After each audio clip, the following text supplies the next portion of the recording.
Olá, irmãos. Tudo bem com vocês? Que a graça do Senhor Jesus e a paz de Deus esteja sobre tua casa, meu irmão, nessa noite. Que Deus abençoe ricamente a tua família.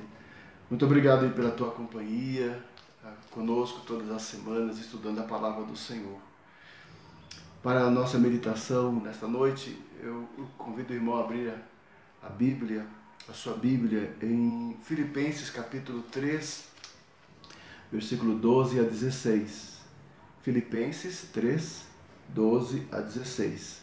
Assim diz a palavra do Senhor. Não que eu tenha já recebido, ou tenha já obtido a perfeição, mas prossigo para conquistar aquilo para o que também fui conquistado por Cristo Jesus.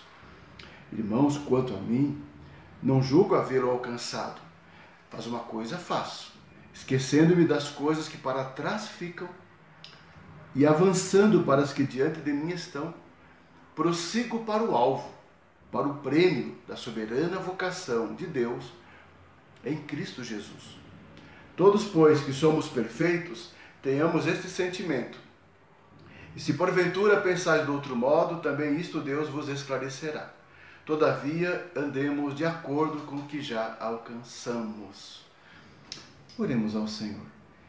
Pai amado, obrigado por este momento de devoção, de estudo da palavra do Senhor. Que o Senhor abençoe cada irmão, abençoe cada família, abençoe a nossa igreja. Tenha misericórdia, Pai, de nós, nos livra do mal. Guarda nosso coração de pecar contra o Senhor e de pecar contra o próximo. Tenha misericórdia, Pai, purifica nossa mente, Pai, nossos lábios, para que sejamos puros ao Senhor, autênticos, sinceros, verdadeiros diante do Senhor.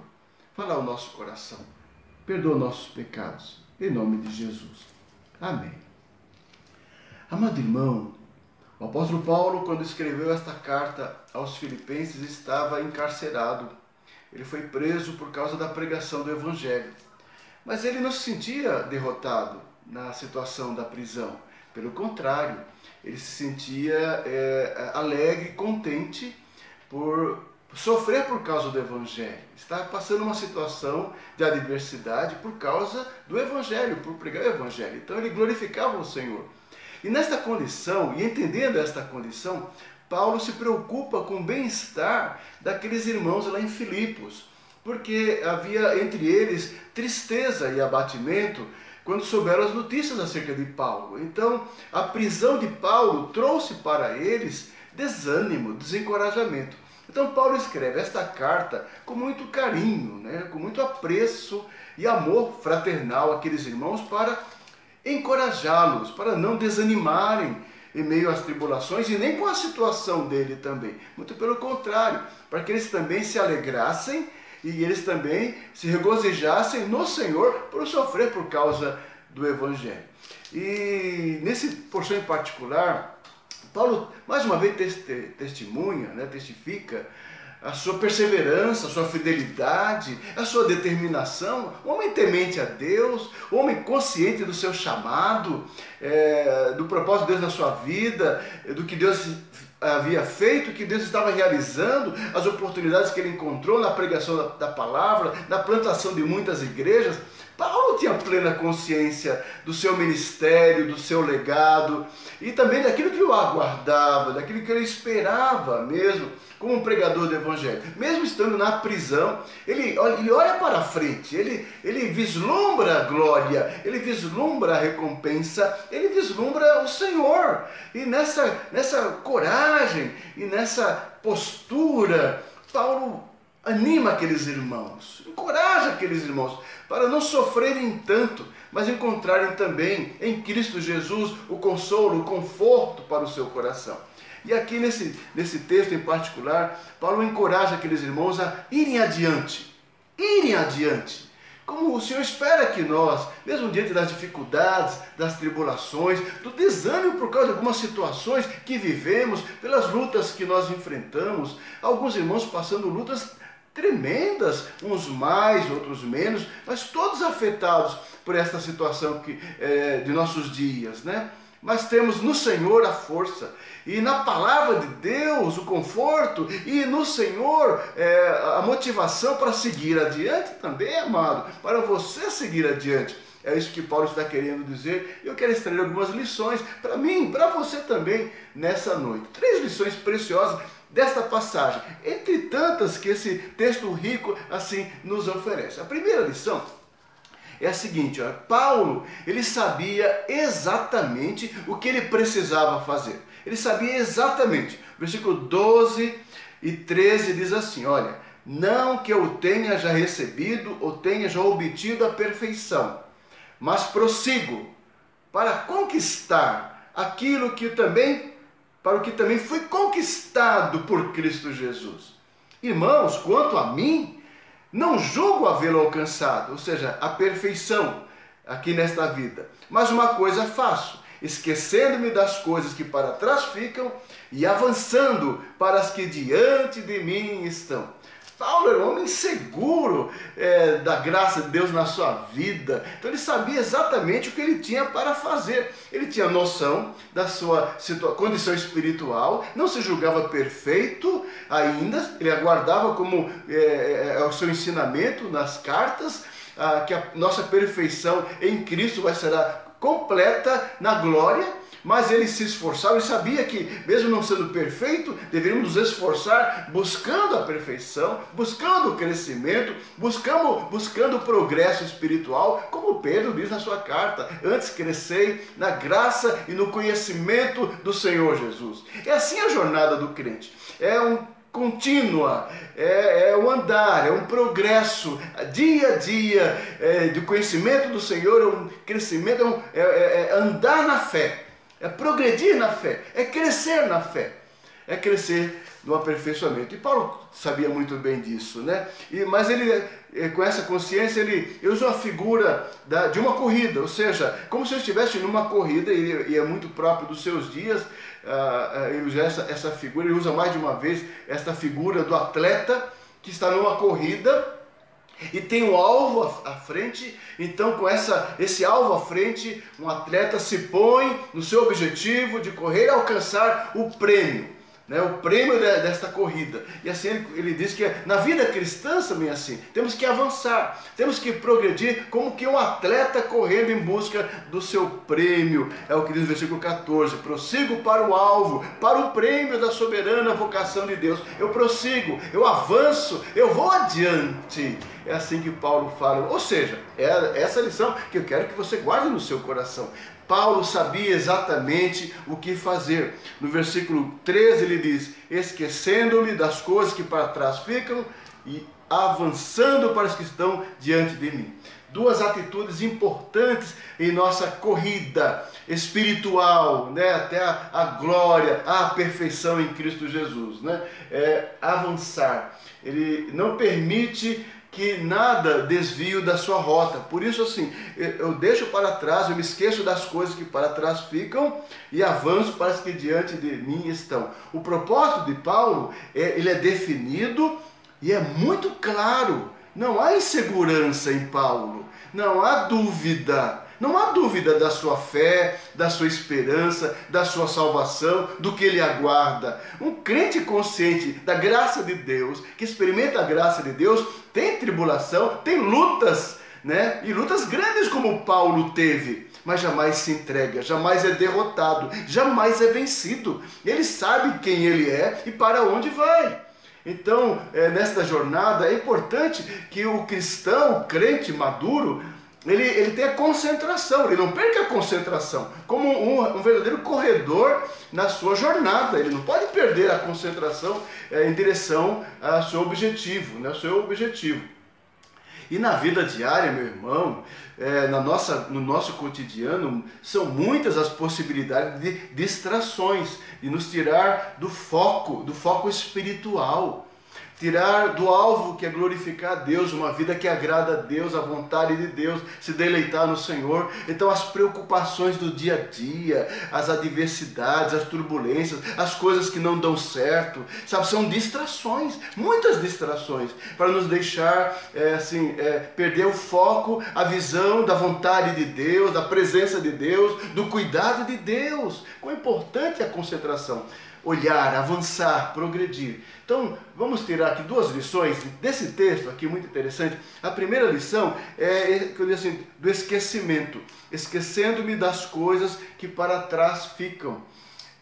O corredor, ele tem que olhar adiante, ele não pode ficar olhando o que ele já percorreu. Ele tem que olhar para frente, ele não olha para trás. Se ele olhar para trás, ele vai perder a direção, provavelmente, ele vai perder a velocidade, vai provavelmente perder a própria corrida. Então, essa figura que Paulo faz assim, que na vida cristã, em nossa jornada, e ele mesmo fazia, né, buscando na luta pela perfeição, não é olhar para trás. E olhar para trás para Paulo tem dois aspectos. O aspecto, né, negativo, que foram as suas lutas, as perseguições, as prisões que ele sofreu, as injúrias dos judeus, o desprezo dos gentios, das pessoas, o abandono de muitos companheiros cristãos que estavam ao seu lado, o deixaram mesmo na fase final do seu aprisionamento. Então, Paulo sofreu muitas coisas por causa da graça, por causa do Evangelho de Jesus Cristo. Então ele fala, eu não fico olhando o meu sofrimento, a minha dor, as minhas perdas, meus martírios, né, as minhas dores, meus sofrimentos. Não, eu olho para frente. O outro aspecto de não olhar para trás é que Paulo quer dizer o seguinte também. Eu não fico olhando para minhas coisas positivas, meus resultados, minhas conquistas. E olha que Paulo tinha um currículo invejável.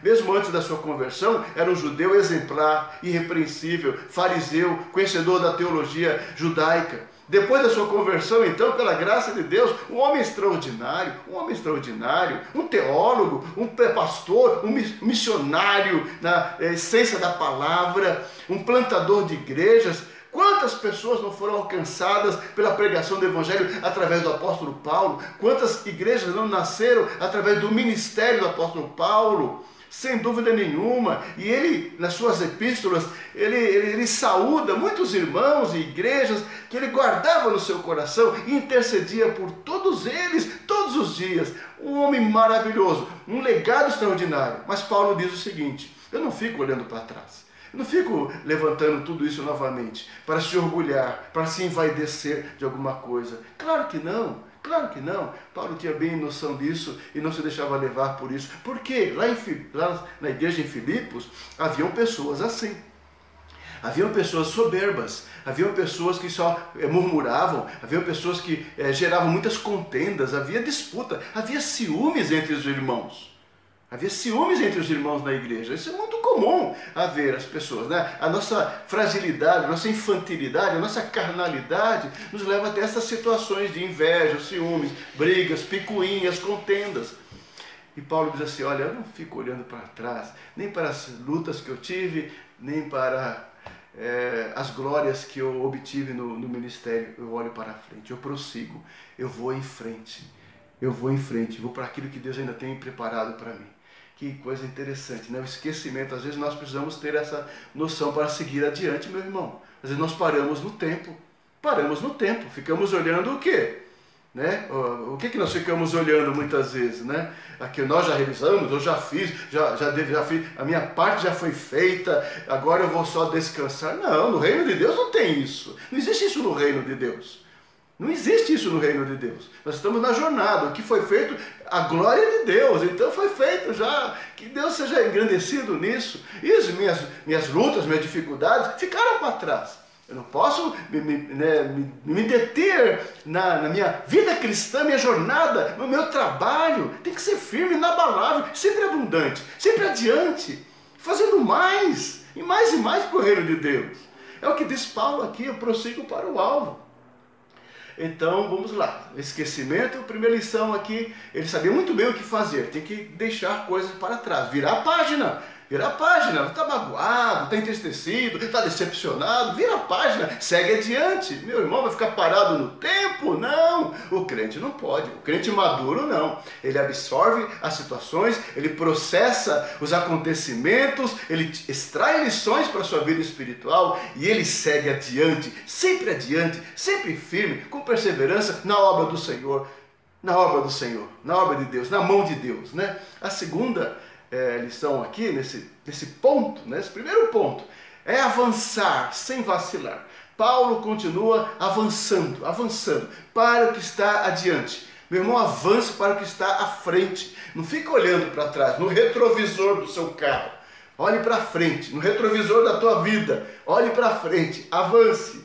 Paulo mostra que nós devemos progredir em santidade, numa vida mais consagrada, cada vez mais dedicada, cada vez mais santa ao Senhor. É assim que espera de mim e de você, amado irmão. Crescemos na graça do Senhor, Cristo crescer em nós, Cristo crescer em você, amado, cada dia. Tem que ser o alvo de nossa vida, avançar, sem vacilar, vamos adiante. Amado, é por isso que tem que ter concentração, foco mesmo nas coisas espirituais. Não deixe que o mundo e a nossa época ruim tire o foco da tua vida espiritual, amado. Não permita, em nome de Jesus. Não permita. Portanto, esta corrida espiritual exige concentração, esquecimento e progressão. Hebreus capítulo 12, versículo 1, um texto muito importante, que todos nós conhecemos, diz assim, o autor aos Hebreus: portanto também nós, visto que temos a rodear-nos tão grande nuvem de testemunhas, desembaraçando-nos de todo o peso e do pecado que tenazmente nos assedia, corramos com perseverança a carreira que nos está proposta. Ou seja, se desembaraçar das coisas desta vida, as coisas pequenas desse mundo, as coisas materiais, os problemas menores, peso que vai impedindo nós de avançarmos espiritualmente. Irmão, tem que ter coragem de largar coisas aí.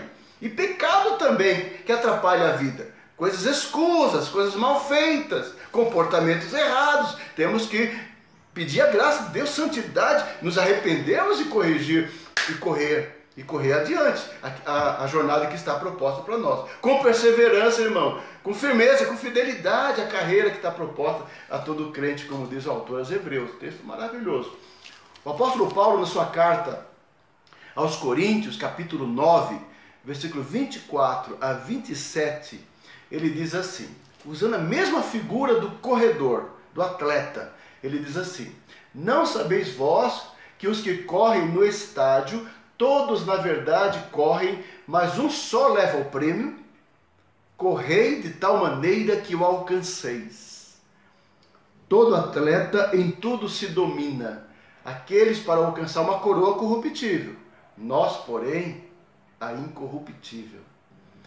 Aí Paulo continua: assim corro também eu, não sem meta, assim luto, não como desferindo golpes no ar, mas esmurro o meu corpo e o reduzo à escravidão, para que, tendo pregado a outros, não venha o mesmo a ser desqualificado.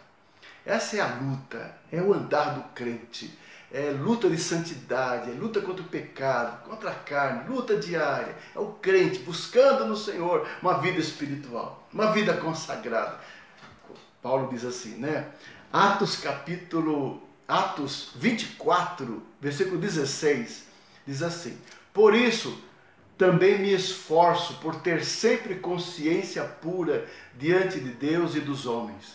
Porque, como eu disse, Paulo tinha consciência disso. Ele é salvo em Cristo, já foi alcançado a salvação, conquistado em Cristo, mas ele prossegue em busca da perfeição, de uma vida santa, de uma vida agradável diante do Senhor. Então há esforço. Na vida cristã, meu irmão, há esforço espiritual em busca da santidade. Temos que nos esforçar, né? Ou seja, somos salvos pela graça de Deus, pela obra de Cristo. Mas a vida de santidade é o dia a dia com o Senhor. colocar em prática a lei do Senhor, com a ajuda do Espírito Santo, obedecendo a palavra. O apóstolo João, na sua segunda epístola, versículo 8, ele diz assim: acautelai-vos, para não perderdes aquilo que temos realizado com esforço, mas para receberdes completo galardão. Temos que trazer isso de volta ao nosso coração, que a vida cristã é uma batalha realmente espiritual. Por isso que Paulo fala, temos que nos revestir do Senhor e da força do seu poder e tomar a armadura de Deus. A nossa luta não é contra carne nem sangue, mas os principados e potestados, os dominadores desse mundo tenebroso. É assim a vida cristã, é assim a nossa vida. É uma batalha espiritual, ou seja, temos que ter esse discernimento e buscarmos entendimento, crescimento, amadurecimento em Cristo Jesus. Romanos capítulo 15, versículo 20, o apóstolo Paulo assim diz: esforçando-me deste modo por pregar o Evangelho, não onde Cristo já fora anunciado, mas para edificar sobre fundamento alheio. Ou seja, a vida de Paulo é dedicação, é entrega, é esforço na pregação do Evangelho, é ir de cidade em cidade, é estar na mão de Deus, ser usado por Deus, ser um missionário usado por Deus. Assim a nossa vida cristã também. É vindo na casa de Deus, é trabalhando, é participando do conjunto coral, ou do louvor, ou dos ministérios da igreja, ou envolvido com o departamento dos jovens, da mocidade, enquanto sou jovem, participando do trabalho dos homens, na nossa OPH, participando do trabalho das mulheres, maravilhoso, na SAF, se engajando no serviço do Senhor, de alguma maneira. Não somos chamados a ficarmos parados de braços cruzados, sentados no banco da igreja, apenas assistindo o culto e vendo os defeitos das pessoas, e vendo os problemas das pessoas e a vida das pessoas. Você não foi chamado assim, eu não fui chamado a isso. Eu fui chamado para servir a Jesus, para trabalhar na obra do Senhor, para servir ao Senhor. Você também, em Cristo Jesus. Então, meu irmão, reaja. Ou seja, não deixe que esse afastamento, isolamento, você fique aí sem fazer nada. Você tem alguma coisa que você possa fazer para o reino de Deus. Para o reino de Deus. E quando a igreja voltar, mais ainda, com muito mais vontade, aí, com muito mais vigor, com muito mais entusiasmo, se esforçando mesmo na obra do Senhor, com muito mais vontade. É o que Paulo tinha no seu coração. Esse homem estava na cadeia. Esse homem estava na cadeia, falando isso aos irmãos, para serem firmes. Como é que alguém na cadeia fala, eu prossigo para o alvo? Como é que alguém encarcerado fala, eu estou avançando, eu vou adiante? Isso é maravilhoso, para mim e para você. Isso é para nos envergonhar muitas vezes, amado irmão. Né? Alguém na prisão encorajando os outros a ir adiante. Isso é crente, cheio da graça, maduro no Senhor. Colossenses 1, 29, o apóstolo Paulo diz assim, olha, Paulo diz assim na sua carta aos Colossenses: para isso é que eu também me afadigo, esforçando-me o mais possível, segundo a sua eficácia, que opera eficientemente em mim. Paulo não via, assim, não media esforço na obra de Deus. Não tem como medir esforço. Não tem esse negócio de você estar trabalhando muito, você está indo muito na igreja, está fazendo muita coisa. Deus não quer sacrifício de você, né? Deus não precisa de sacrifício. Aí alguns cristãos ficam desanimando, desencorajando os outros cristãos a servir ao Senhor. É que nem Pedro falando as bobagens para Jesus de que ele não ia morrer. Assim, são muitas vezes, são um obstáculo na vida espiritual. Não, meu irmão, a vida cristã é trabalho, sim, às vezes é fadiga, sim, para o reino de Deus, para a glória de Deus. Nós não fizemos tudo o que nós temos que fazer ainda com a nossa vida, com os talentos que Deus nos deu. Né, meu irmão? Paulo tinha essa consciência, devemos ter também em nosso coração. Esse foi o primeiro ponto. Paulo sabia exatamente o que fazer, se esquecer das coisas para trás e avançar. Segunda lição, Paulo sabia claramente qual era o alvo. Qual era o alvo? Ou seja, o alvo da sua vida, da sua existência, do seu ministério. Qual era o alvo? O alvo era Cristo. Cristo Jesus. Cristo é o alvo da nossa vida. É Cristo, é Jesus. Não é nenhuma outra coisa, é Jesus, é o alvo. né? Nossos planos, nossos sonhos, nosso respirar, nosso existir como cristão ao Senhor Jesus Cristo. Que bênção que nós entendêssemos isso, né?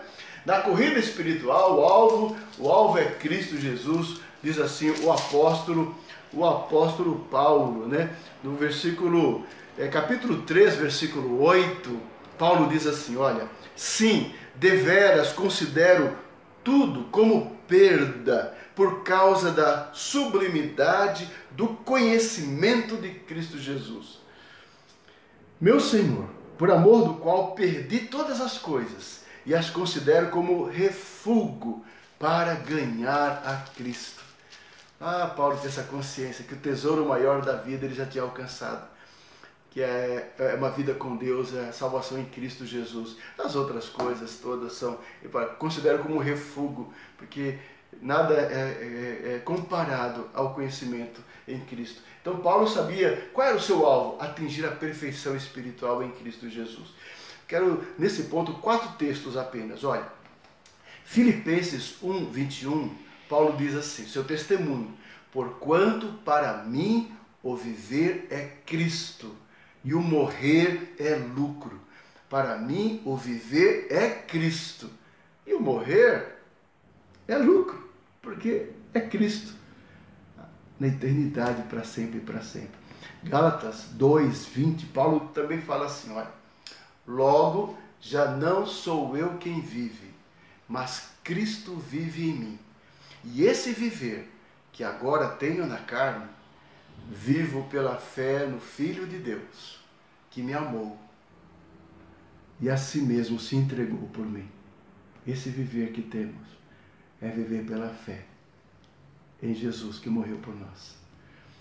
No capítulo 4 da sua carta aos Efésios, versículo 13, falando sobre a unidade da igreja e os dons dentro da igreja para a edificação da igreja, Paulo diz assim, até que todos cheguemos à unidade da fé e do pleno conhecimento do Filho de Deus. Então, dons, pastores, evangelistas, mestres e todos os demais, para a edificação e aperfeiçoamento dos santos, e o alvo para nós, chegarmos todos no pleno conhecimento do Filho de Deus. Olha a palavra, pleno conhecimento do Filho de Deus. Aí Paulo diz mais, a perfeita varonilidade, à medida da estatura da plenitude de Cristo. Que coisa extraordinária, amado. Esse é o alvo de Deus para mim e para você, para nós, povo santo do Senhor. É atingir a maturidade em Cristo, varonilidade perfeita e estatura da plenitude de Jesus. Esse é o alvo que Paulo observava, caminhava, prosseguia. Mas Paulo diz algo maravilhoso ainda. Romanos 8, 29, ele diz assim, porquanto aos que de antemão conheceu, também os predestinou para serem conformes à imagem do seu Filho. Fomos predestinados e amados na eternidade com um propósito, sermos conforme a imagem do Filho de Deus, a fim de que ele seja o primogênito entre muitos irmãos, diz Paulo, a fim de que ele seja o primogênito entre muitos irmãos, eu e você, irmãos em Cristo, eternamente em Cristo. Amado, que bênção. Terceira lição, Paulo confiava plenamente que receberia o seu galardão. Então, se ele sabia exatamente o que fazer, se ele sabia exatamente qual era o alvo, que era Cristo, ele também confiava que receberia o seu galardão. Um corredor jamais esquece o seu prêmio. E aqui a busca é do prêmio, é o prêmio da corrida, é a recompensa da corrida, né? Paulo tem em mente, nessa percepção, desse alvo, desse prêmio, desse galardão, todas as bênçãos da vida eterna. Todas as bênçãos da vida eterna. a perfeita sabedoria, o gozo, a santidade, a paz, a comunhão eterna, desfrutado no universo restaurado, na companhia de Jesus Cristo e do Pai e de todos os santos, na Assembleia dos Santos, no novo céu e na nova terra. Tudo isso faz parte desta recompensa, desse prêmio que Paulo aguardava receber, que nós receberemos também, que nós caminhamos também para receber. Que coisa tremenda, que traga conforto ao seu coração, amado. Você que está chateado porque perdeu alguma coisa, porque as coisas não estão bem, seus projetos, seus planos, lembre-se de quem você é, debaixo do plano maravilhoso e eterno de Deus, o que Ele tem reservado para você, amado. Lembre-se disso, tá? Vamos lá. 2 Timóteo, capítulo 4, versículo 8, diz assim: já agora a coroa da justiça me está guardada, o qual o Senhor, reto juiz, me dará naquele dia, e não somente a mim, mas também a todos quantos amam a sua vinda. Já agora a coroa da justiça me está guardada. Esse prêmio que Paulo fala, essa coroa da justiça que receberá das mãos do Pai. Tiago 1,12 diz assim: bem-aventurado o homem que suporta com perseverança a aprovação. Bem-aventurado. Por quê? Porque depois de ter sido aprovado, receberá a coroa da vida, o qual o Senhor prometeu aos que o amam. O Senhor prometeu e dará a mim e a você. Seja perseverante, seja forte nesses dias ruins, firme no Senhor, firme. Seremos aprovados pela graça do bom Deus, suportemos toda a dificuldade, toda a tribulação. A recompensa é certa. E 1 Pedro 5,4, Pedro, o apóstolo, fala assim: ora, logo que o Supremo Pastor se manifestar, recebereis a imarcessível coroa da glória. Coroa da glória é a coroa da vida, é a coroa da justiça que vamos receber. Essas expressões todas é o galardão, é o prêmio que Paulo está falando. Então, amado, é certeza, corra com perseverança, olhe para o alvo, aguarde a recompensa do Senhor.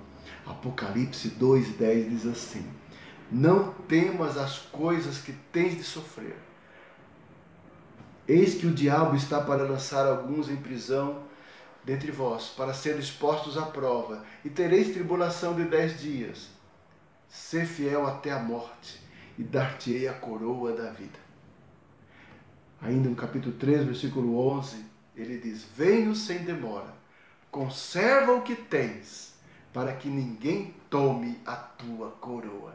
Que bênção, que segurança, que força que o crente tem no Senhor, aquele que... E Paulo tinha essa convicção, mesmo encarcerado ali, preso, ele sabia que o evangelho não estava preso, e que ele também não, sua alma estava livre, e a bênção de poder servir e glorificar o Senhor, e a recompensa que ele estava aguardando. Que bênção. Amado, guarde essas 3 lições desse texto. 3 coisas simples. Paulo sabia exatamente o que precisava fazer. Entendendo a nossa condição espiritual, nós não somos perfeitos, não estamos completos, claro que não, dependemos da graça de Deus, do tratar de Deus em nossa vida. Então, humildemente aceitamos isso, né? Estamos em processo de santidade, processo de aperfeiçoamento, não somos melhores do que ninguém e nem Paulo fala, eu não obtive ainda a perfeição, eu prossigo para o alvo. Então, Paulo sabia exatamente o que fazer. O que fazer? Se esquecendo das coisas que para trás ficam e avançando para as que diante dele estavam. Ou seja, é o que ele sabia o que fazer. A segunda lição, Paulo sabia claramente qual era o alvo. E o alvo é Jesus, é Cristo. É para isso que nós caminhamos, parece que nós somos predestinados, parece que nós somos salvos. Para crescer em Cristo, redimidos em Cristo, sermos conformados à imagem de Jesus. Paulo tinha deleite, né? Gozo espiritual nesta verdade. E a terceira e última lição, Paulo confiava plenamente, certeza que receberia o seu galardão. Não tinha dúvida. Aliás, nenhum dos apóstolos tinham, nenhum dos crentes né, do Novo Testamento, tinha essa dúvida nenhuma da segurança da sua salvação. Então ele sabia que receberia a coroa da justiça que foi conquistada por Cristo. Assim seja no teu coração, meu irmão, tirando todas as dúvidas que haja na tua alma, os questionamentos espirituais do teu coração por alguma fraqueza, por algum momento mau. Não, a nossa herança eterna já foi conquistada e garantida por Cristo Jesus, lá na cruz do Calvário. Que bênção, amado, que bênção. Então nessa passagem tão linda, Paulo revela primeiramente humildade, quando ele fala, quanto a mim, não que tenha obtido a perfeição. Humildade. Humildade diante de Deus, humildade diante dos outros homens também. Sermos mais humildes, sim. Paulo tinha isso. E olha que era um homem maravilhoso, né? Um homem santo diante do Senhor. Paulo revela sabedoria. Sabedoria. Temos que ser sabedoria. Não agir em nosso instinto, né? Nosso impulso, nossos impulsos, nossas emoções, não. Ele fala, uma coisa eu faço, esquecendo das coisas para trás e avançando. Ou seja, é discernimento, é entendimento, é sabedoria, é sobriedade, é prudência, é consciência, é ação pensada à luz da vontade de Deus. Humildade e sabedoria. E um firme propósito. 3 aplicações. Um firme propósito. Determinação. Eu prossigo, eu avanço. Eu avanço, eu prossigo.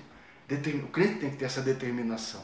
Não desanime, meu irmão. Não permita que a luta forte, talvez, que está abalando a estrutura da tua alma, trazendo tristeza, solidão, sensação de abandono. Não se deixe enganar por isso, não. Há um Deus maravilhoso que cuida de mim, de você, cuida de nós. E há um povo maravilhoso que está em oração por nós o tempo todo. Você não está sozinho. Você nunca está sozinho, meu irmão. Nunca. Não se permite enganar, que a tua mente seja enganada com pensamentos assim errados. Então, firme propósito, levanta o seu coração, reaja, amado. Prossiga, prossiga. Prossiga para o alvo. Prossiga para o alvo com humildade. Prossiga para o alvo com sabedoria. Prossiga para o alvo com determinação. Vá em frente, irmão. Vamos em frente. Vamos todos nós em frente. Vamos prosseguir para o alvo, para o prêmio da soberana vocação de Deus em Cristo Jesus. Força, amado. Força, alegria no Senhor, regozijo no Senhor. Vamos à casa de Deus, vamos adorar, vamos celebrar, vamos trabalhar, vamos animar uns aos outros, vamos encorajar uns aos outros, mas vamos em frente. As coisas não acabaram, as coisas não estão destruídas, a igreja não está destruída nem vencida, a igreja continua, o Senhor está no controle de tudo e tudo vai voltar. O Evangelho está sendo pregado, almas têm sido alcançadas, corações têm sido rendidos ao Senhor. Essa turbulência vai passar, essa tribulação há de passar, as coisas ruins hão de passar e virão graça, vitória e virão a provisão do Senhor. Descanse e olhe para a frente. Olhe para o alto, olhe para cima, olhe para o alvo, prossiga, vá em frente, meu irmão. Que Deus te abençoe, que Deus abençoe o seu coração, em nome de Jesus. Que Deus te levante, que Deus te restaure, que Deus te renove, que Deus fortaleça o teu coração, amado. Prossiga, vá em frente, avance, é o que o Senhor espera de mim e de você. É essa palavra que certamente o Senhor tinha para falar no meu coração, ao teu coração nesta noite. Que Deus te abençoe, que Deus te guarde, que Deus dê uma semana maravilhosa na presença do Senhor, do Senhor. Fique com Deus e com um abraço do seu pastor. Muito obrigado, Deus te abençoe.